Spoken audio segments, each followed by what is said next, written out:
Welcome. I'm Craig Argyle. I'm a student archaeologist, and this was my project. I began it in 2007 and finished it in 2008. And my idea for my project was to trace the flow of water from where the rain hits the big buildings and plazas to where it ends up in the reservoirs. So I came to this logical place where water would have collected between a causeway and a building and dug down. You can see how far I had to get down before I hit a floor, and in expanding it I realized I was standing in a water storage area, and that water was able to come in through a hole in the floor over here, through the wall over here, and could flow into here. And I was surprised to find there's also another wall, another hole over on this side, where the water could flow into another room, which I'll show you in a minute, which contains a water basin. Another neat feature about this water holding tank is it has a control mechanism for letting the water out down this large canal. When I found this structure, both sides were blocked like this. And my idea is that when those are plugged in, this entire area is filled with water. But when they had excess water, like in a rain, it would spill over the top. Or if they wanted to clean it, they could just take out those stones, which are not cemented in, they're just forced in. And they could have then gotten rid of most of the water and cleaned it.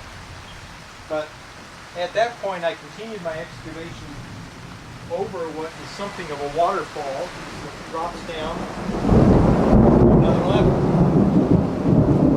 And I got here and discovered, to my surprise, this magnificent frieze.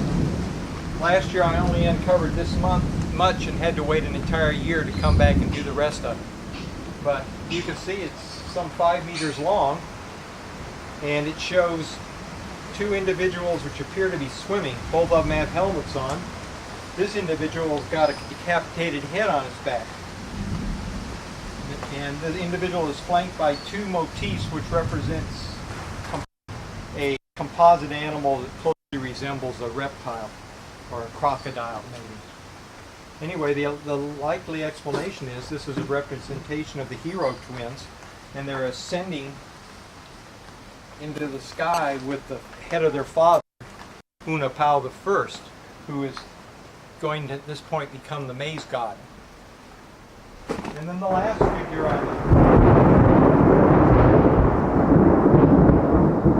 on the panel is a very large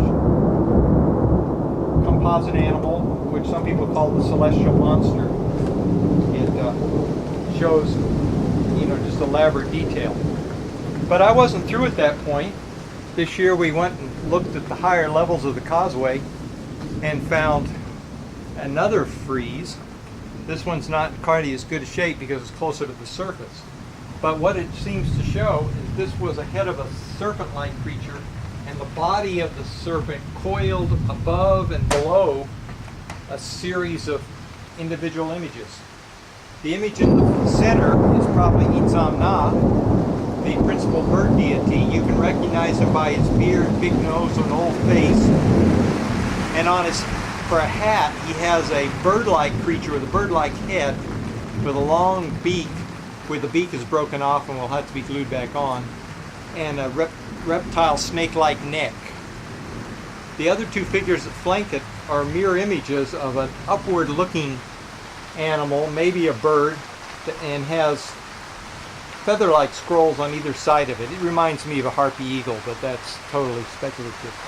Most of the other figures on this very long panel that goes not only here, but clear to the other side, have either not been excavated or they've been destroyed.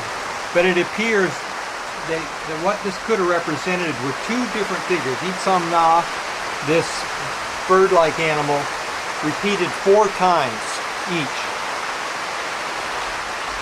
We got down here, and I wanted to see what was behind this wall and where that water channel I showed you earlier went.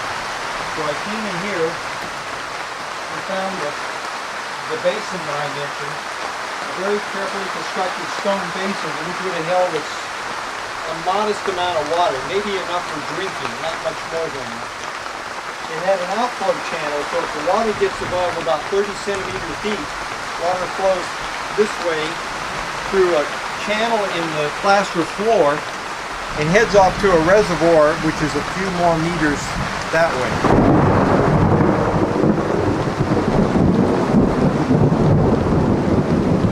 Might be interesting to pan the roof. This whole thing could be destroyed if my roof doesn't hold up. My workers are sitting up there on the hill, spent an entire day constructing this thing, climbing up those poles. And as long as it works, this place will stay dry, but if it gets wet, then all this art could be damaged. The thing is, just one hole can act like a funnel and not, instead of protecting it, literally funnel everything to one spot. And the amount of rain that can be produced in a few minutes is incredible. Well, thanks for hearing my story.